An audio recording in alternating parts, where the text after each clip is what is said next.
வேல் integrated ஃபார்ம்ல இருந்து வசந்தன் பேசுகிறேன். நீங்கள் பார்த்துட்ருக்கிறது வந்து தூய நாட்டுக்கோழிகள். இவை வளர்வதற்கு 6 மாதங்கள் எடுத்துக்கொள்ளும். இதோட அ சிறப்பு என்னன்னா, இவை இயற்கை முறையில ஃப்ரீ ரேஞ்சிலன்னு சொல்லுவோம். இயற்கை முறையில மூலிகைகள் கொடுக்கப்பட்டு வளர்க்கப்பட்டு வருது.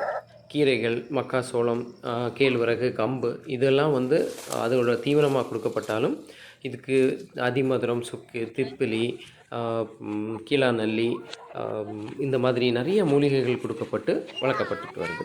இது எப்போவும் ஒரு முறை மூலிகை கொடுக்கறது இல்ல. பீரியாடிக்கா ஒரு மாதத்துல அது ஒரு ஷெட்யூல் வச்சு, இந்த டேட்ல இந்த மூலிகையை நம்ம கொடுக்கணும் அப்படின்னு சொல்லி பிளான் பண்ணி கொடுத்துட்ருக்குறோம். ஸோ இதோட மீட்டும் சரி, இதோட முட்டையும் சரி நமக்கு ரொம்ப ஹெல்த்தானது. இதை சாப்பிட்றவங்களுக்கு தன்னை அறியாமல் மூலிகைகளோட சக்தியும் தன் உடம்புக்குள்ளால அவங்க கொடுக்க முடியும். நன்றி.